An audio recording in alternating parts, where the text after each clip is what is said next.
capítulo 2, Abacuque, capítulo 2, depois de Naum, Oséias, Jeremias, do lado de Sofonias. Abacuque é um dos livros que mais notórios, né? E diga para o teu irmão, sabe que o nome dele significa abraçar? Abraçar. Aleluia. Então abraça seu irmão aí com amor, viu? Aleluia. Oh, glória a Deus. Nós vamos ler apenas o versículo 4.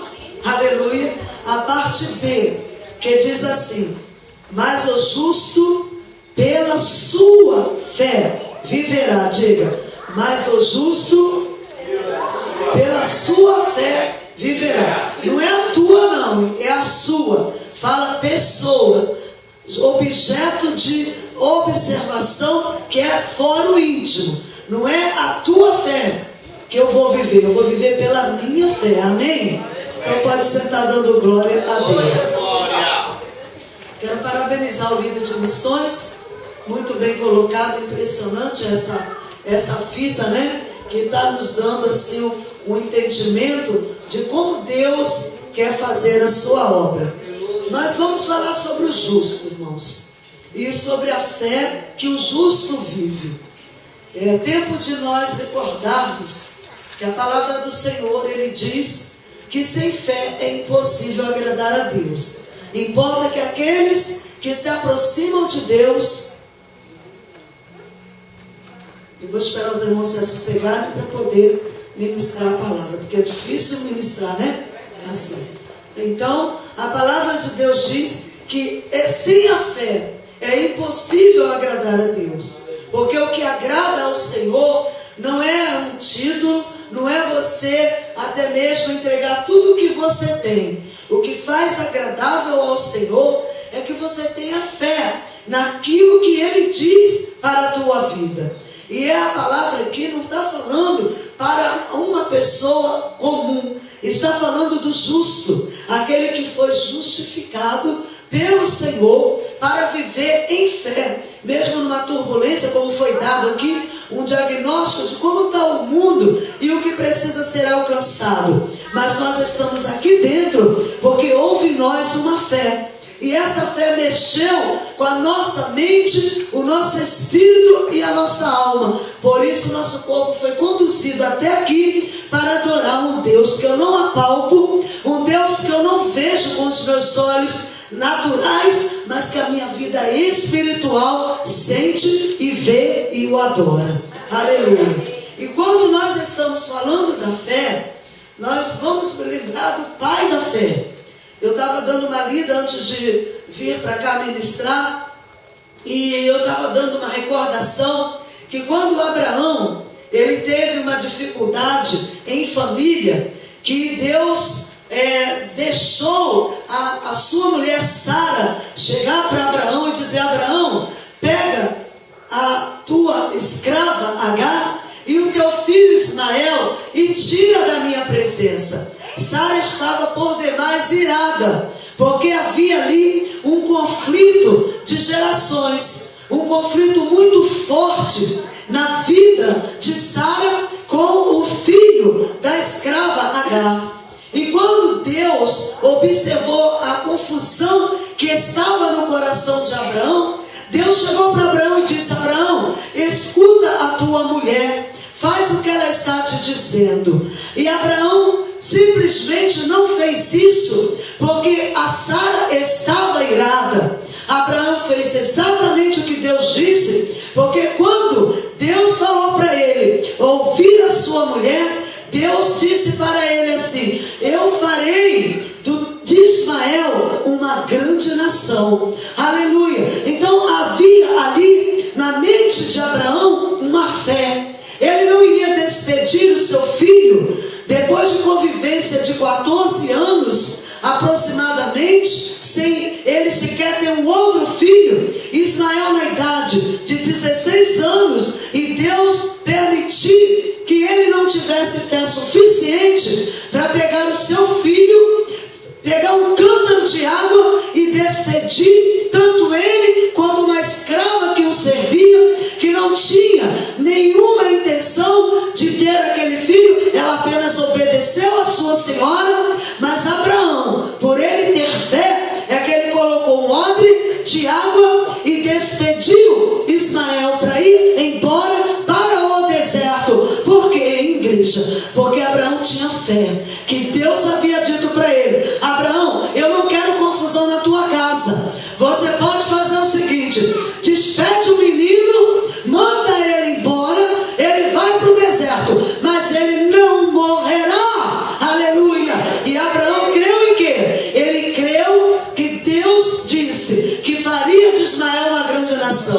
difícil crer nisso, né, meu irmão? Como que vai fazer de alguém uma grande nação, mandando para o deserto, sem comida, apenas com odre de água e um pão? Diga para o teu irmão, é preciso viver por fé.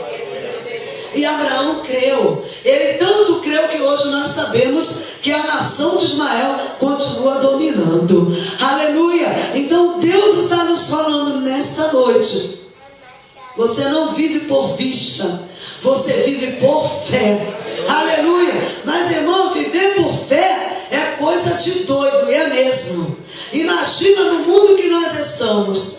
O dogma é o seguinte: olha, você vai na onda do que está acontecendo. O dogmatismo, ele trata exatamente daquilo que as pessoas estão anunciando, declarando. Então são coisas palpáveis, porque o que ocorre? As pessoas não precisam se esforçar para ver nada, porque o dogma está mostrando. Aqui tem um teclado, aqui tem um banco, aqui tem um microfone. Eu estou vendo isso. Agora, sem Deus mostrando a você que atrás desse teclado aqui, quando o ungido tecla, Deus batiza. Quando o ungido toca, Deus faz o mover do Espírito. Quando o ungido vai batendo nas teclas, Deus manifesta a sua glória e diz: olha, você não está me vendo. Os dogmas dizem que isso existe porque vê, mas você vive por fé, por isso você crê. Levanta a tua mão e dá glória a Deus. Mas crer é impossível. É exatamente isso. Eu estava alguns dias atrás ali na Califórnia. Eu fui dia 2 de novembro para voltar para casa no dia 8. Cheguei em casa dia 8. Quando eu cheguei em casa, eu vim totalmente arrebentada na minha pele. Eu não sei se eu comi algo ou se alguma coisa em roupas me fez mal. E todo o meu corpo estava daqui para cima, meus braços, meu pescoço, meu rosto, era como um sarampo, por aí. Um sarampo não dá aquelas bolinhas tudo e vai explodindo. Mas eu tinha que voltar para casa porque eu tinha um compromisso em um estado do nosso Brasil. E quando eu cheguei no voo, alguém disse para mim assim: olha, desista de viajar, porque na hora no aeroporto que eles estiverem, você não vai conseguir entrar naquele avião. E eu disse: eu vou entrar, porque eu estou com um compromisso para fazer a obra do Senhor. Eu vim para passar só 4 dias e eu estarei indo embora. E quando eu pisar os meus pés naquele avião, meu Deus, vai passar aqui um blanche, vai colocar uma base na minha pele e ninguém vai observar que eu estou com essa alergia. E aí alguém riu e disse: a senhora está brincando, né, irmão? Falei: não estou não, eu vivo por fé. Diga para o teu irmão: quem está brincando é você. Se não crê no que Deus fala, você não está vendo a glória de Deus. Você pode glorificar o nome do Senhor? Aleluia! O justo, ele não vive pelo que ele vê, ele vive pela fé. É coisa de doido você pegar sem um salário fixo, presta atenção, sem uma carteira assinada, sem ter sequer um documento na mão, mas você vai, compra um carro, aluga uma casa, traz a tua família e no dia seguinte Deus manda o sustento para você. Diga para o Senhor: isso é Deus na tua vida. Aleluia! Lá no Brasil é fácil. Eu sou convidada, eu tenho uma carteira assinada, eu tenho um FGTS, eu tenho a justiça do meu lado porque eu estou legal. Qualquer coisa eu vou arguir. E muitas daqui de vocês vivem como? Vivem por fé, igreja. É essa fé que lhes sustenta, é essa fé que lhes deixa movidos através do Espírito Santo de Deus para enfrentar tudo e todos, dizendo: eu sou justa, porque Deus me justificou, por isso eu estou pela fé. Diga para o teu irmão: você está pela fé? Aleluia! E a fé é que faz Deus mover. Diga para o teu irmão: fé faz Deus mover. Eu estava observando como a Bíblia era interessante. E existe um trecho da Bíblia em 2 Reis, no capítulo 2, que mexe a minha fé. No capítulo 4, a partir do versículo 8, me deixa mais ainda animada. Mas quando eu chego no versículo 12 do capítulo 4 de 2 Reis, eu vejo uma mulher de fé. Porque imagina a situação daquela mulher que recebeu um filho, e Deus é quem lhe deu esse filho. Ela era estéril, e de repente o filho volta para casa gritando: ai minha cabeça, ai minha cabeça. Ela põe os meninos nas pernas, e de repente o menino vem a falecer. A mulher tinha tamanha fé que ela, ao invés de levar o menino para o cemitério e tratar do velório para enterrar o menino, ela leva o menino para o quarto do profeta.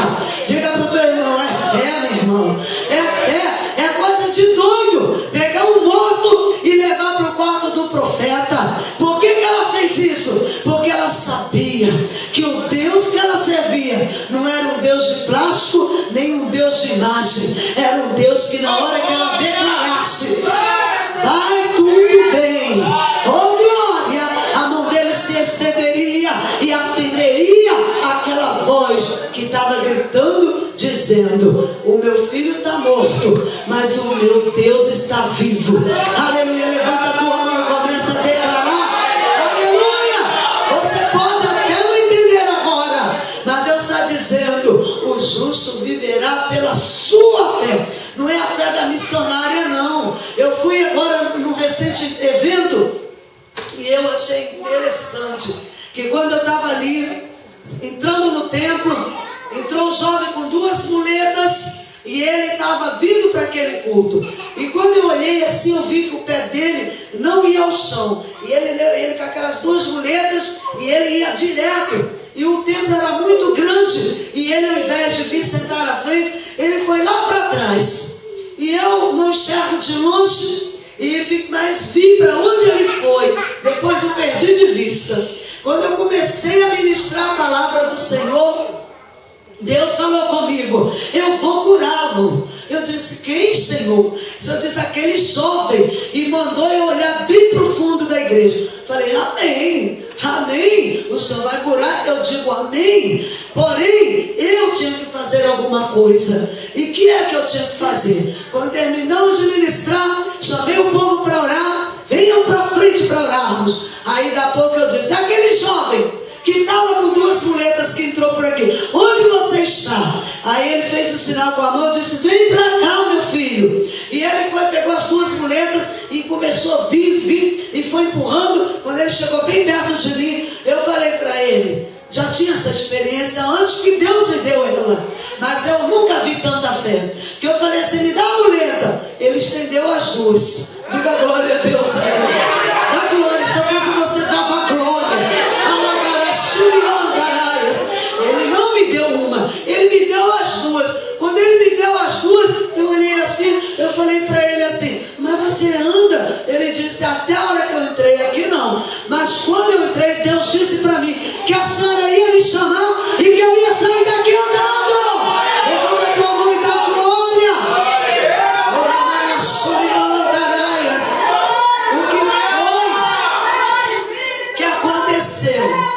Não foi a fé da Jacira, foi a fé dele. Diga para o teu irmão que está do teu lado: é a tua fé, maninha. É a tua fé que vai fazer o diabo correr. É a tua fé que vai esquentar hoje esse culto, porque Deus quer agir na tua vida.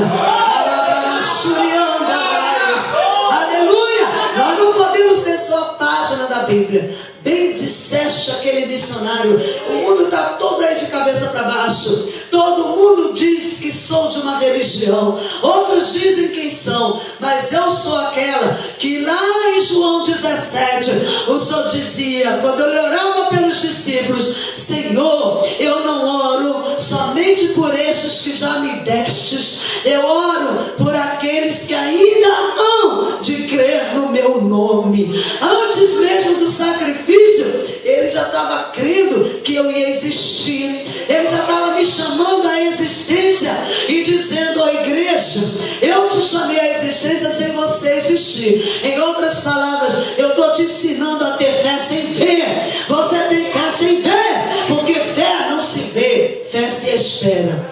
Conta no ouvido do teu irmão aí: fé Deus.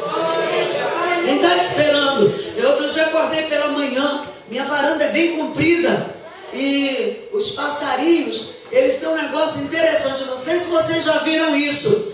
Eles chegam, antes de cantar, eles fazem aquilo, sabe? Eles sujam todo o parapeito da varanda. Eles vêm, pousam rapidinho. Eles vêm de madrugadinha, diz o dia se pôr. E aí ele começar o sol, a chuva que vem. Aí eles vão lá na varandinha, suja tudinho, porque eu apareço assim, tudo pingadinho. Aí depois que eles fazem aquilo, eles começam a cantar.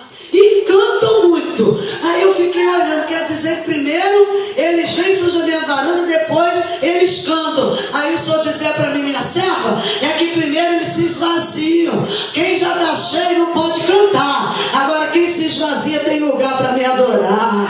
Levanta a tua mão e dá glória.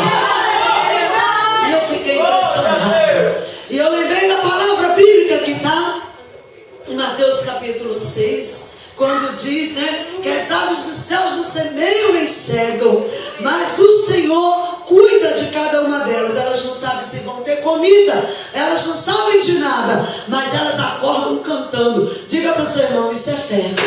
Aleluia. Já experimentou acordar cantando? Já experimentou acordar, ao invés de esbravejando, começar a correr para lá e para cá, feito uma doidivana? Você levantar mesmo com esse dente, ser escovado, descabelado, ainda com pijama desconforme, alguém buzinando, o telefone tocando, compromisso. Aí você, não estou nem aí, eu vou dar um louvor a Deus. Já experimentou isso? Sabe o que é isso? É fé, é fé. Ah não, mas está tudo difícil lá em casa. Mas eu canto para o meu Pai. Oh glória ao nome do Senhor. Então Deus, Ele está dizendo para você, minha filha, você é justa. Você é justo, meu filho, eu já te justifiquei. Aqui quando Abacuque, ele lê isso, eu acredito que depois do Espírito entregar a ele meditou para ele poder escrever, porque ele não escreveria sem ler. Pelo menos eu quando escrevo alguma coisa, eu volto a ler o que eu estou escrevendo. Não é assim? Você não lê o que você escreve? Abacuque também leu, mas Abacuque ele pensou consigo. Havia caldeus, a cidade toda pervertida, o mundo de cabeça para baixo, e ele querendo saber como que ia ser a vida do povo de Deus. E aí o Senhor deu entendimento a ele. O Abacuque, você está preocupado que eu vou usar caldeus para pelejar contra judeu? É uma nação, não tem problema não. Fica tranquilo, Abacuque, porque o justo viverá pela sua. Está falando? O justo viverá pela sua fé. Quem tem fé aqui, levanta a mão. A fé é o que faz você estar aqui nessa noite.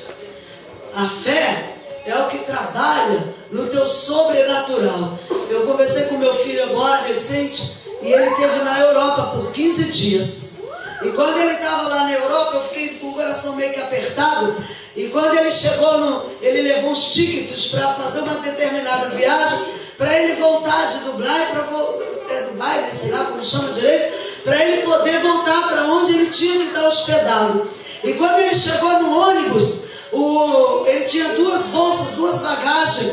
E aí o motorista do ônibus falou para ele assim, olha, não te falaram que para entrar nesse ônibus só pode ter uma bagagem? Aí ele falou assim, não me avisaram nada. Aí ele falou, não, mas você não pode entrar nesse ônibus.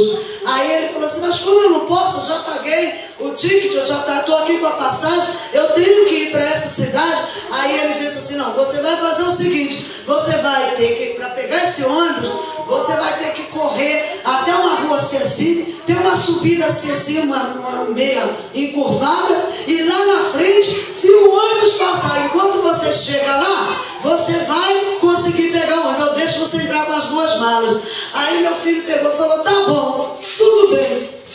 Quando ele saiu dali, que o ônibus passou, aí o Espírito disse para ele, não, você não precisa correr, ele está mentindo para você. Aí ele dizia, mãe, a senhora nem imagina que eu estava entre acreditar no que Deus estava me falando, mas o que eu tinha na minha mão era a minha passagem, mãe. E se eu não pegasse aquele ônibus, eu ia ter que ficar na cidade e eu corria o risco de perder o meu voo. Mas mãe, eu lembrei de você dizendo, Deus é o Deus do impossível. E aí ele dizia, mãe, eu lembrei você dizendo que Deus dá livramento e eu sou teu filho. Ele pensava, e daí a pouco uma voz dentro dele disse, fica de onde estás. E aí ele voltou para onde estava, na pousada, e quando ele chegou naquela pousada, aí ele conversou assim com o dono lá. Aí o dono falou assim para ele, se você fosse lá para cima, lá é o lugar onde ficam os meninos de movimento, de drogas, e Deus te deu um grande livramento. Oh, dá glória a Deus aí, aleluia. Você precisa ter fé. Diga para tua irmã, fé é o que vai te tirar de toda angústia, toda tristeza. Levanta a tua mão e dá glória. Mas irmã, eu não estou vendo a minha vitória. Você acha que em algum momento Josafá viu a vitória dele? Visual, ele não viu. Vocês cantaram aqui que Deus ia só com os 300. Eram 32 mil para guerrear. Eram filisteus, saduceus, midianitas lutando contra um exército. Pouquíssima gente. Mas quando Deus está no meio, Deus não quer número, Deus quer qualidade. Levanta a tua mão e dá glória. Tem gente dizendo assim, é porque a igreja tem pouca. Aí o pastor diz que Deus só quer qualidade. Quem diz que tem pouco? Você sabe quantos somos? Você sabe quem é ela? Você sabe quem sou eu? Pergunta, tu me conhece? Tu sabe quem sou eu? Eu sou uma nação, meu irmão. Tu é uma nação. Aleluia. Pode não estar vendo agora, mas Deus já botou o olho em você e disse, de você eu farei uma grande nação. Recebe aí, viu, varão? Deus está grande obra na tua vida. Oh, glória! Então, quem é que podia ver? Olha que coisa mais doida. Deus querendo dar vitória para o seu povo, manda espias em Jericó. Quem atende os 2 espias? Uma mulher chamada, possivelmente a mais poderosa das prostitutas que existiam naquela época. Ela não era a que se prostituía, ela era a dona da prostituição, era poderosa. Mas quando chega o povo de Deus lá, ela diz assim, olha, até hoje eu creio num Deus morto, eu creio aqui no poder de Jericó, mas agora eu estou vendo que vocês são judeus, então me dá um sinal que eu posso fazer alguma coisa por vocês e que eu vou ficar livre da morte. Diga para o teu irmão, Raabe não viu.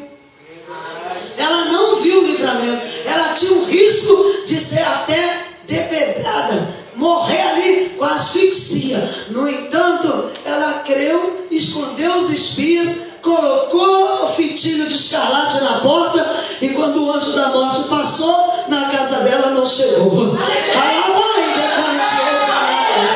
Aleluia. Tem crente que se você disser assim, filhinha, vai e põe uma fitinha vermelha no umbral da tua casa, e diz, essa missionária está macumbeira, não é Bíblia, não sabe o que é que Deus faz. Se Deus mandar botar uma fitinha na minha porta, eu ponho. Eu já sei que é o anjo da morte querendo passar, mas lá em casa ele não entra.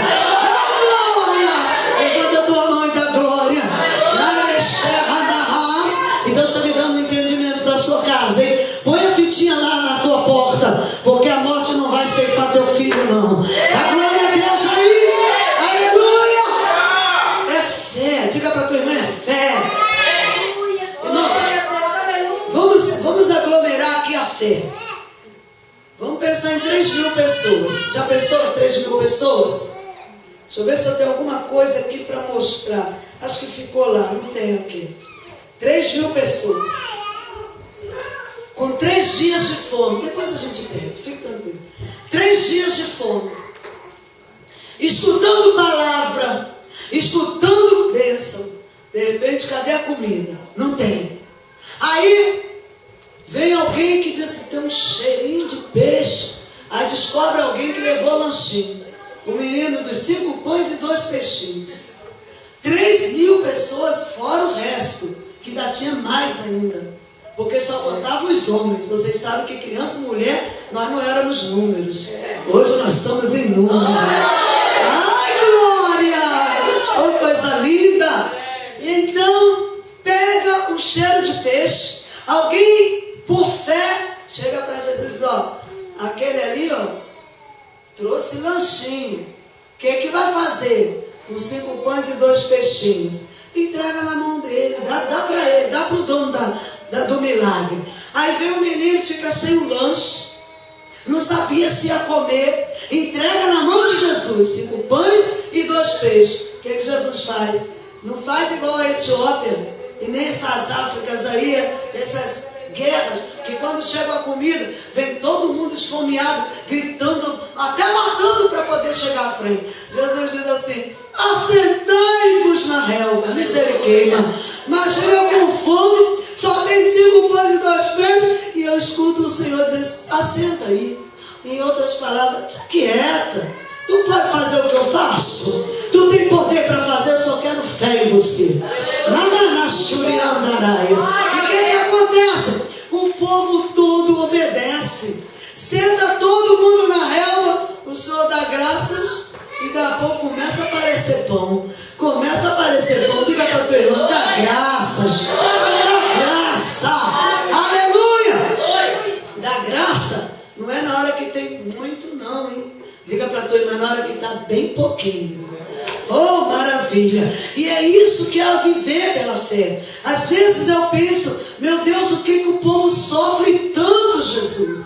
Porque o povo não entende o que tu podes fazer. Eu venho, eu ministro, outro vem ministro, você lê a Bíblia, você vive milagre. Na hora que Deus dá um apertinho, você diz: Deus me abandonou.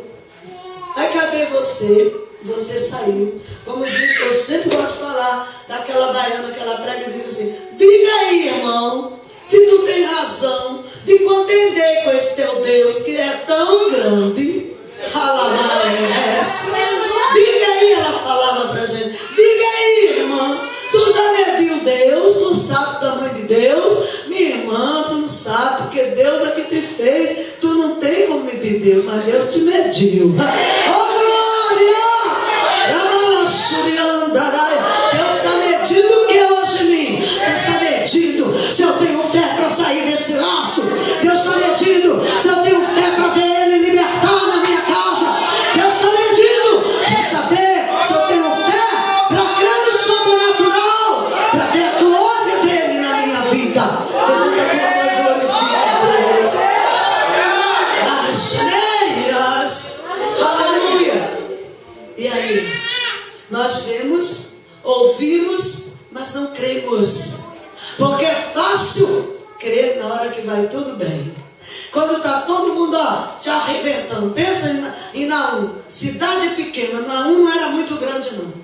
Naum, a população dela era uma população muito mais de saduceu do que de judeus verdadeiros. E aí tinha só uma mulher para Deus achar graça nela. Tantas pessoas enterraram seus filhos na cidade de Naim. Muitas. Naim. E daqui a pouco veio o Senhor. Então o cortejo. Então a mulher levando a sua descendência para enterrar. Eu não sei se vocês já enterraram alguém que vocês amam. Eu só sei que eu enterrei um irmão agora. Meu irmão preferido. Meu presbítero, meu irmão amado. Ele foi para um acidente de carro. Eu quis até desmaiar. Eu estava pregando e eu tive que pregar naquela noite para depois voltar. Quando eu cheguei ali naquele local da morte, eu olhei assim, meu irmão estava lindo. E todo mundo olhava para mim e pensava assim: agora ela vai morrer. E o Espírito disse assim para mim: eu recolhi para mim. Aleluia! Eu vou chegar lá. Vou chegar lá em Naim.